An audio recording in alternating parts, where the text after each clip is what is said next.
Hey yo, what's up, every people? Now we'll be talking about Argus lore, which has surprisingly received 90% votes. That's very popular. So let's go to the lore. Argus, the dark angel with a blade that taints souls. Once there was a couple about to exchange their eternal love under the soft rays of moonlight. It's so romantic, I felt jealous. As they about to exchange their vows, they've been interrupted as a number of sacristans take the woman out of his beloved. They've been separated as the order of the church.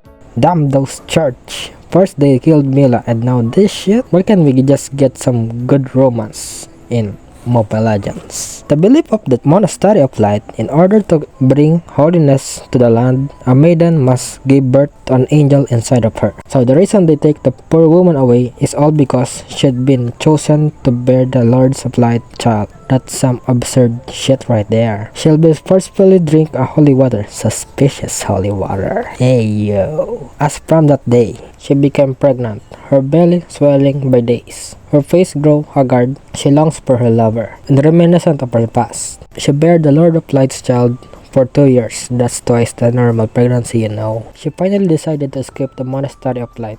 She had enough of this shit, and again returned to the arms of her long-lost lover, awaiting her. They escape and live happily, but these moments didn't last long. The monastery tracked the couple down and slayed the man in front of his lover, as this unity is not allowed in the eyes of monastery's orthodoxy or their law, and they take the woman back to the monastery of light. She is consumed by despair, wishing only to join her lover to death. 3rd year and being pregnant, she gave birth but died on extortion during the delivery. She leaves behind a twin, a boy and a girl. They both resemble the two couples. The newborn girl, however, glows with holy luminescence from head to toe. The boy bears a striking resemblance to his late mother's lover. You may be thinking of some reincarnation happening, and you may comment, why the heck does they have hairs and feathers? They just been born. You damn it person. Of course they grow hair and feathers. Imagine being inside your mama's belly for almost 3 years. Of course they grow that crap.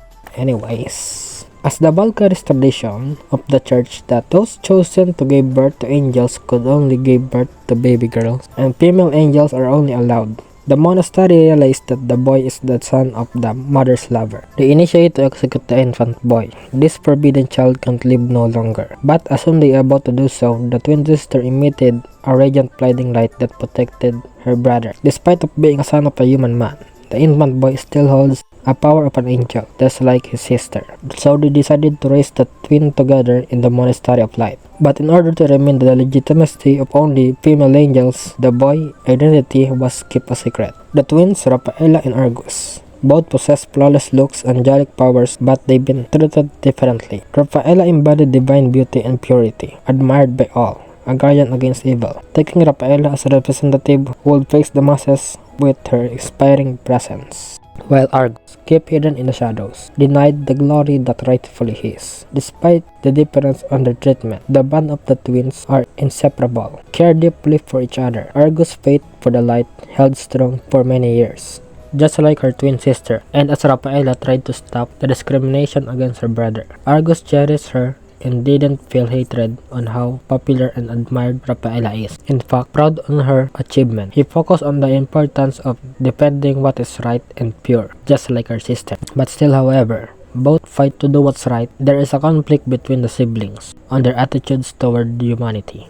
Rafaela believed that there is redemption for human who strayed away from path of righteousness, just like a wilting plant needs care and be budded in the light to flourish once more. Argus considered such people as naught but lost causes, dead leaves on a plant of mortality to be pruned, for they tended the stem. Rafaela believed that the temptations of evil is what causes humans to do wrong, that causes the wars. However, Argus believed recklessness, impulsive, and inconsiderate behavior presented the demons with an opportunity that they exploited. Humankind were to be blamed for wars. The Monian Empire, blessed by angels, angel of light, Rafaela showered down on people, healed their wounds and their illnesses. The hidden angel, angel of dark, Argus, became the punisher of crimes. Together they maintain peace and balance throughout the land. They still deeply care each other, but their ideology is what makes them different. Argus in charge of punishment and possesses extreme personality.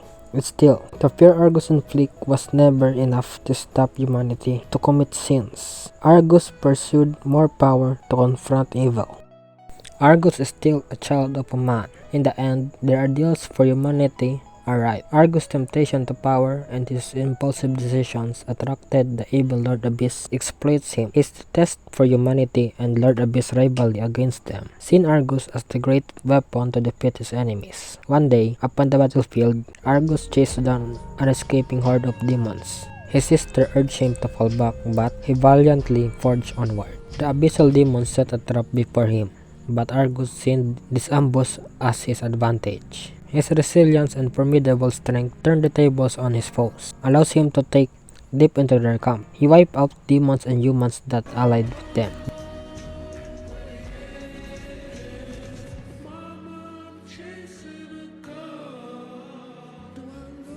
But this all just a bait for Argus to take the meteoritic sword of the abyss, an ancient sword with evil power that witnessed countless demise of valiants. A barrage of strange memories surged into his mind, the memories of his parents, the cruelty of the monastery, the tragic end of his parents he didn't have a chance to meet, family stripped away from him, and Argus come to.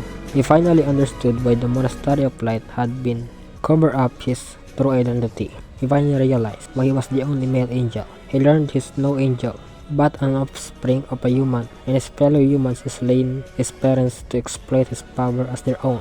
The demonic sword's reason on imparting these memories to him was because it was the cursed by the god of destruction, Sid. To realize he was not blessed by birth, but rather born to tragedy, unsealing the sword awakens him a cruel brutality. Argus became the incarnation of evil, coated with malice energy. Argus set fury upon all of mankind. When Rafaela came for him once more, she faced a fearful appearance. His once graceful wings now replaced with a pair of dark wings, emanated an aura of darkness and despair. For unknown reason, Argus lost himself to darkness. Humans slaughtered by his hands, yet Rafaela couldn't bear to fight him. Rafaela attempted to purify the evil desires inside Argus, yet she was greeted with wild fury and violence. Argus knew that having learned the truth of his past, there's no way he could ever go back. Standing in front of Argus was no longer intimate. She felt her tears streaming down her face, but she never gave in. Even Argus killed all the Justice Angels who tried to persuade him. He just couldn't make up his mind to kill Rafaela. He clenched his demonic blade tight, turning and leaving her behind. The angel had abandoned all he once had. Rafaela was the only hope to rescue him from the dark. She clearly knew that she was the only one who could save him, but the decision to redeem or face Argus was a responsibility that would influence the whole peace and security of the entire continent. Rafaela and the Angel of Light will one day face Argus, the only dark angel in this world. And that's how Argus became Argus. The end.